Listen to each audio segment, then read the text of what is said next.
welcome to another episode of Mysteries Unknown. I'm really excited about tonight's podcast. I got something special for you. I've got Daniel with me, and Daniel has an encounter that he's never shared with anybody or in any platform. He's got an encounter that happened with him and his brother in Tennessee back in 1992. They had a Class A encounter with Bigfoot. This creature chased them out of an area. But what makes this encounter so hard for him to talk about is he lost his brother, and that was his best friend. So it's very emotional for him, and I really appreciate him trusting me with this story. So, guys, I appreciate the support. Make sure to listen to this whole story. It's a really good one. You don't want to miss it. Thank you for being here. Appreciate you so much. But let's jump right into the story. Daniel, welcome back to the show, my friend. Hey, what's up, Josh? How you doing, buddy? Man, I'm always good when you're here. I'm glad you came back on. I know this is not something easy for you to talk about. And guys, this is probably going to get really emotional for Daniel. This story has a lot to do with his brother, and he loves his brother dearly. But I'll let him get into all that. But Daniel, take us back to 1992 in Tennessee and walk us through this encounter. Okay, so in 92, I was stationed in Germany. And my brothers graduated high school, and I wanted to be there more than anything. I told him I probably wouldn't be able to make it, but I was able to get leave, and I came home and surprised him. And one thing that my brother and I used to like to do is we'd get in the car, and we would just go. Didn't matter. I mean, we wound up in Arkansas a couple times, wound up in Mississippi a lot, wound up in, Kentucky, Missouri. We just drive around, and this particular day we decided we want to just be together, spend time together. I'm proud of him. He's graduating high school. He's happy that I'm home, and we decided to we're going to do like an overnight camping trip. And so we knew this one spot that had some camping, and growing up, my brother and I, we would do this a lot. Mostly it was like in our our backyard, or we'd go to an area where we knew there were some woods, and we'd camp in the woods. It wasn't too far from our home, and so we never really stayed in any set campground, so to speak. We'd always make up our own little camp area. And this area that we camped was right up along the Mississippi River, and so if we wanted to fish, we knew we could fish. So packed up everything we needed, had our backpacks, fishing poles and stuff like that, and we drove out to this area, and they had this is a pretty well-known area, and they had parking lot where people would park, and they'd go to a beach, whatever, and they'd go hiking through the trails and stuff there. So we parked our car and started hiking off into the woods, and it was, it wasn't like something we planned days before. It was like, hey, let's go camping. So it was pretty much like 3 o'clock, 4 o'clock in the afternoon. And so not a problem. Got our stuff together, drove out there, parked the car, walked down the road probably, maybe 150 yards to where the trailhead was. Walked down the trail, and then we knew we wanted to go off trail. So we went off to the trail. And about this time, it was getting a little later, probably about 4:30, 5 o'clock, around that time frame, something like that. And so the sun was still kind of up a little bit, but you can tell it was kind of getting lower. It's getting later in the day. And so we're walking through the woods. It's like maybe an hour into our walk, and my brother goes over to go to the bathroom. And so he's going to the bathroom, and I hear this whistle. And I'm like, I turn over, I go, yeah, I look over, and I'm like, hey, what do you need? He's like, well, what are you looking at, man? What are you looking at? And I go, man,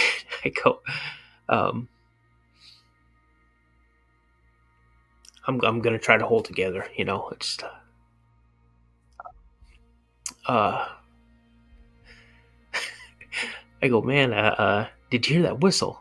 He's like, I thought it was you. And I go, no, man. I said, why would I whistle? And he got done. So we started walking some more, and we heard like this kind of rustling. And I'm like, man, I said, well, what was that? He's like, I really don't know, and we probably walked about 15, 20 minutes from where he had gone to the bathroom. Like, well, man, I got to go. So I go start to relieve myself. Well, then we hear the same whistle. And no sooner did the whistle stop, my brother goes, that wasn't me. And I go, no, I know that wasn't you. I said, that's what I heard earlier. I don't know, a couple seconds into it, he's like, man, we got to go. I'm like, what are you talking about? He goes, I just saw something. And I go, what do you mean, well, you saw something? You saw someone or you saw something? He goes, I don't know, but I just saw something over that way. And I'm standing at a tree and I'm looking towards the river. So I'm trying to look at Tennessee. So I'm looking south. Okay. And he goes, well, he was pointing towards the east. And I go, what did you see? He goes, man, I couldn't really tell, but it's something like ducked behind a tree. I said, man, it's probably just someone messing with us. He's like, I don't think it was anybody messing. He said, there's a big thing, you know. I go, well, maybe it's a shadow, a deer, or whatever. He's like, no, that's not what it was. So I got done and started walking towards the river again, and we're still a good ways from the river. And he goes, man, we got to go. I just saw it again. And I go, what are you talking about? He goes, I just saw it again. And I'm like, okay, let's go back. I said, by the time we get back, it's going to be dark. But, let's go. So we turn around. We start heading north back down through the woods. And we knew we were going to get to the trail probably in about 35, 40 minutes, maybe 45 minutes. And so we started going. And he's like, man, I'm not feeling good.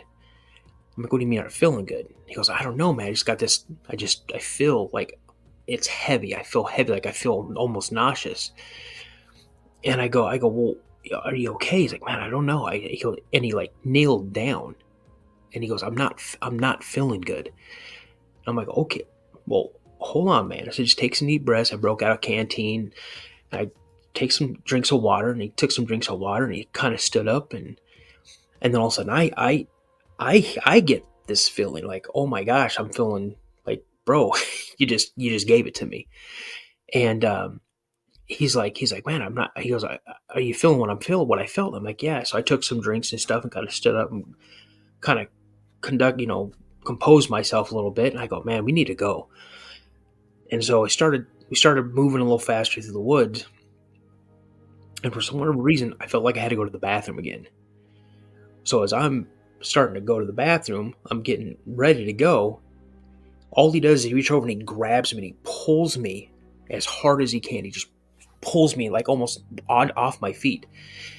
And this stick or branch, whatever, hits the tree right where my head was. It just like hit it and shattered. And I go, what was that? And my brother's like, I don't know, man, but I saw something throw it from over there. I go, man, someone's messing with us. So we start running. Well, then that's when we hear like a grunting. Like you could tell like something was running heavy, and you could hear it running. It was running pretty heavy, and you could like it's labored breath, like as it was running. And so we get to the trail and we start running as fast as we can through the trail. And now I know exactly how far we are from the trail. We're probably from the main road. We're probably 200 yards from the main road. And I know once we get to that paved road, we bank left, and we're about 100, 150 yards to the parking lot. Now, it's not like a straight shot. You got to kind of go around a bend of a road, and then there's the parking lot. And as we start running, we hear something moving quick alongside of us, right? And I go, Bobby, come on, we got to keep up. And I look at my brother, and he's gassed. He's a great football player. He did not have a lot of endurance. Okay, he's a bigger boy. He's like 6'2", like 270, 280, probably 300 pounds at the time.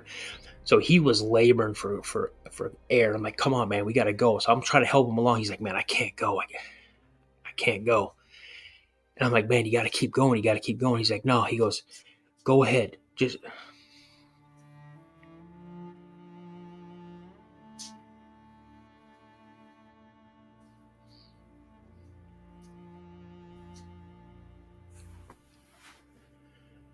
he goes,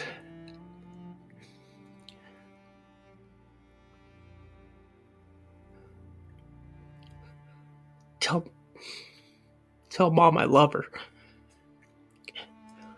Just go. I'm gonna make sure you get out of here. Just go. Tell mom I love her. And I'm like, no, man, you ain't. We're together in this. You and me. And he's like, come on, man, just go. I can't keep up with you. Just go. And I'm like, man, you got to.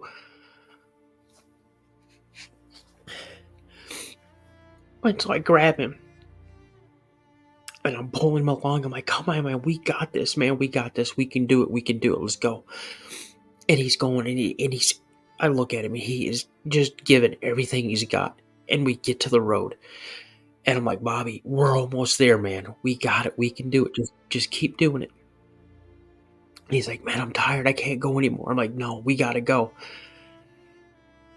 And he stops and he turns around and I'm looking forward towards the road and he's looking at me. So he's like between me and where we would have to run. And he's like, it just crossed the street behind us. I saw it cross the street. And he goes, I got a knife. Give me your knife. I'm going to wait for it.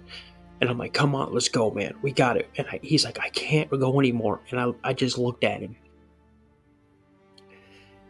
And I slapped him as hard as I could. And I just told him, I says, go. Take off running. I'll catch up with you. I know I'm quicker than you. Just go. Get a head start and go. So I took his knife and I took my knife. And I just stood there. And I was like, come on. You want to go?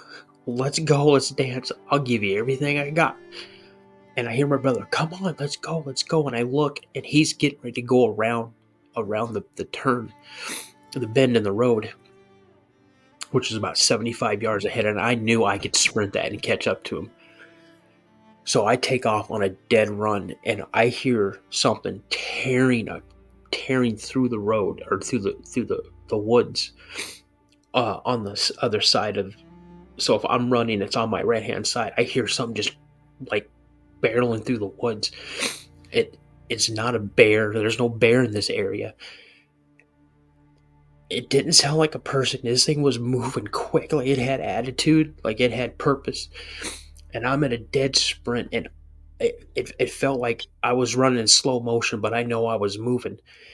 And as I come around the bend, my brother, he's almost to my car.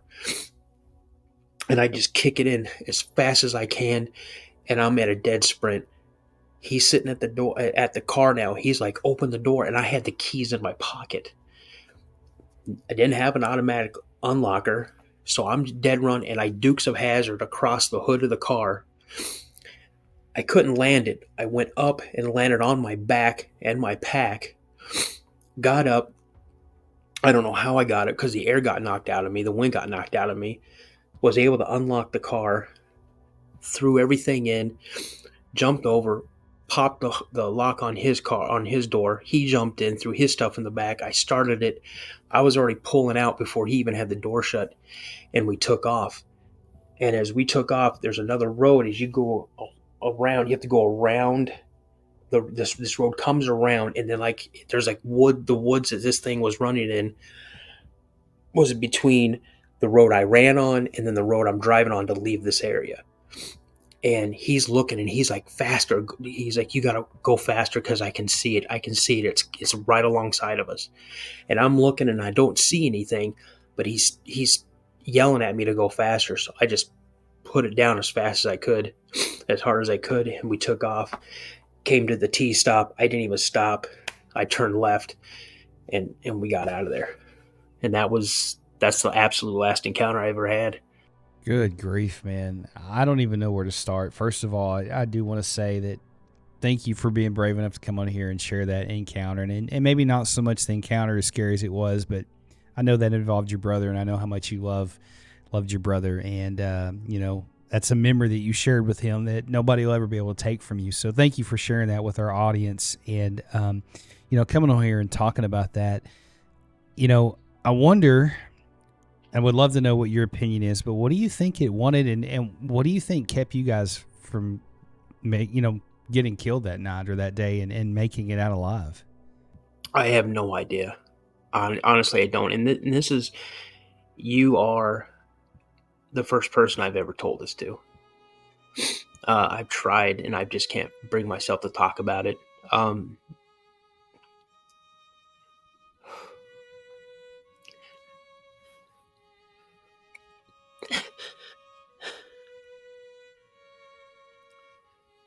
this you have people that come in your life and they're just a flash. And then you have people that come in your life that have an impact, you know. And that day my little brother showed me just who he was and what I meant to him and what he meant to me. And you hear people say, "Oh, I am my brother's keeper," or "He's my ride or die," or whatever. And that just showed me that there was no doubt about that my little brother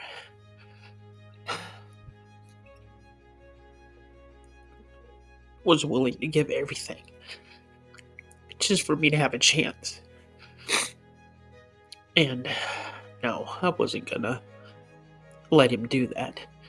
If anything, if it would have gone down another way, him and I would have been together. And I wouldn't want it any other way. And I know, if he was here, he'd try to play it off like he was Mr. Macho, and you know, I mean, it is what it is. And anybody who watches this, you don't have to believe me. You don't have to buy what I'm selling. I know what happened. I know that, and it wasn't that I was afraid for myself. I was afraid for my little brother. Now, I'd already been in the military 2 years, so I felt like I was invincible. I had this training, combat training, Air Force security police officer. I get to play with all the cool toys. And I thought I was 10 feet tall, and I'm telling you, with something like that, it humbles you real quick. I don't care how tough you think you are. Something like that will humble you real quick, honestly. I, at this point, I mean, you know how I feel about these things, and the audience does. I don't think that they're good, and maybe they are like people. Sometimes you run into the right one and it'll be all right, but you run into the wrong one, I think they've got bad intentions, and you're gonna have a bad day. And you obviously ran into a wrong one that day, for whatever reason this thing wanted you out of there. But man, your brother obviously loved you, Daniel, and, would have done anything for you to protect you. But I know you enough that you would have been right there with him, and he knew that. But what an incredible story. I'm glad that you guys survived that night. And it just kind of leads credence to what I believe, man. These things are evil. I don't think they're good. I just don't think they've got good intentions. And, I also believe that if you see one once, your chances for seeing it again go up substantially.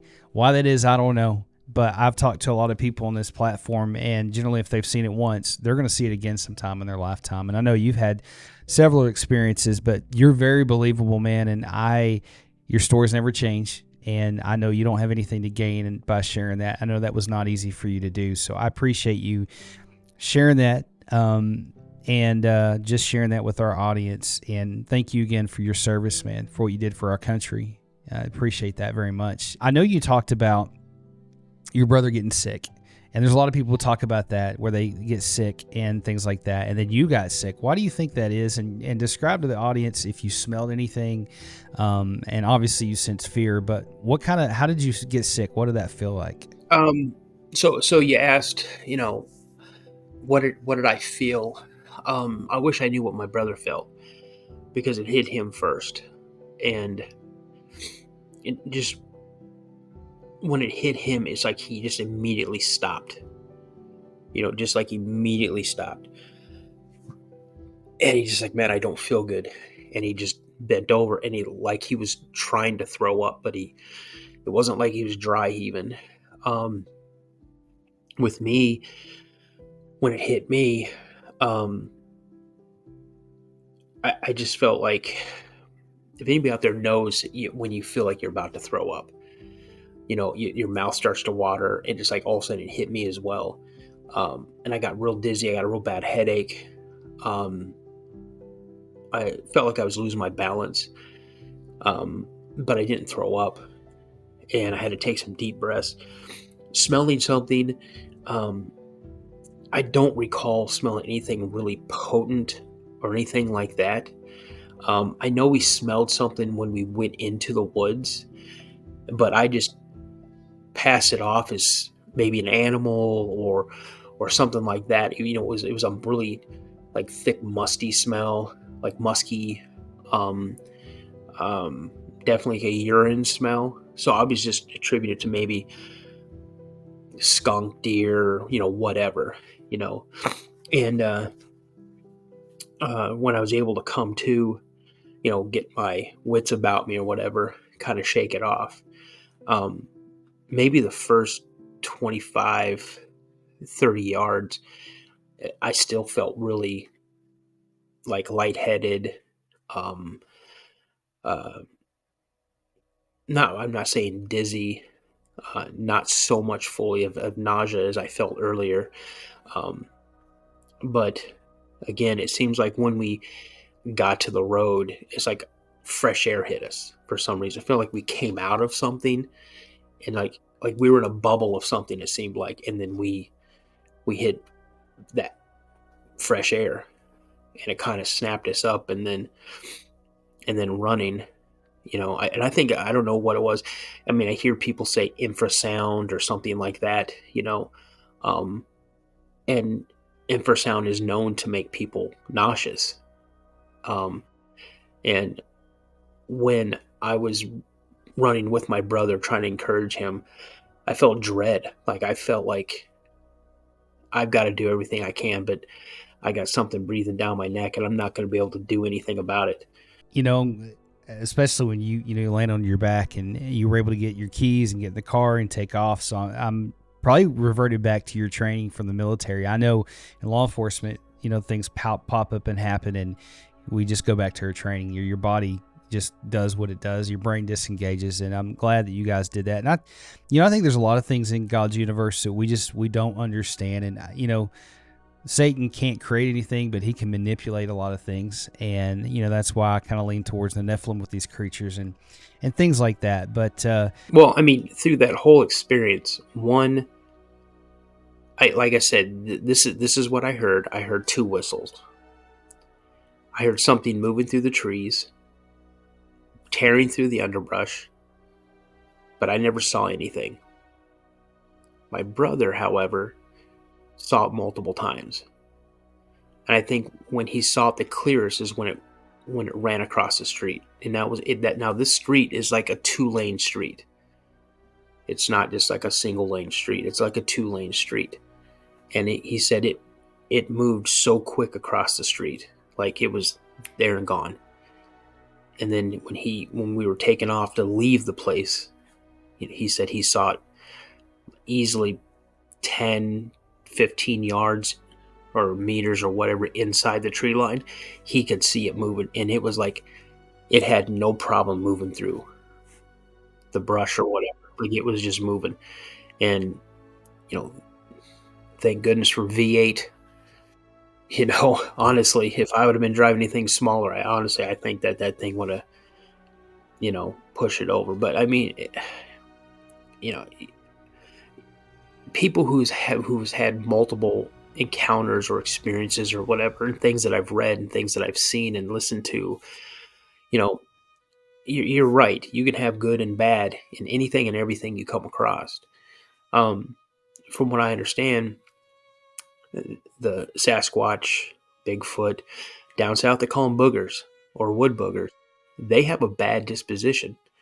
Like they just have an attitude about everything. Like they're jerks. But then when you go up to Northern California and then up in the Pacific Northwest, they just want to be left alone. They want to be elusive. They don't, And I mean, I saw something on, was it on a comment of yours, one of your shows, that someone said that their family member interacted with a family of Sasquatch around Mount St. Helens. But I think that's where Ape Canyon is as well. And I think back in the day, those miners, shot at one, and they just started raining boulders down on their cabin. So, I mean, it just depends on how you interact with them. on how they're going to react. It's just like any type of a person. Now, coming in with the Nephilim, I don't know. I haven't read the Book of Enoch. I know about it, and I understand the whole basis of believing that Sasquatch is part of the Nephilim. I personally don't believe that. Everything that I've seen, everything that I've encountered is flesh and blood. Breathes air, eats food. They're obviously, they're omnivores. They eat meat, they eat roughage, nuts, berries, whatever. They leave proof that they're around. People's found hair, footprints, scat, handprints, palm prints. I mean, it's all there. So I think I don't know, Josh. It's just, to be honest with you, I'm 52 now. I don't ever want to see another one unless I'm way, way far away. I don't ever want to have another experience like that, ever. That, like I said, that was the last one, 92. So, Well, I don't blame you, man. I don't blame you. And whatever these things are, it's definitely a mystery. And you were very fortunate to have made it out of that day alive. And I just want to say thanks again for trusting me with this story and for sharing that with my audience. I know that was a very personal thing. And I know how much you loved your brother. And I know he'd be proud of you where you're at in life right now. So thanks for sharing that encounter. And, man, I just want to encourage you that, and you know this, man, as believers, your brother's not gone. You'll see him again someday. We never lose anybody, and you will see him again someday. So thanks for being here, buddy. I appreciate you. Guys, thank you for being here. Thanks for supporting this podcast. Thanks for being a part and for being here for this journey. I appreciate each and every one of you guys. Without you, would not be possible. Like I always say, stay prayed up. We'll talk to you guys in the next episode.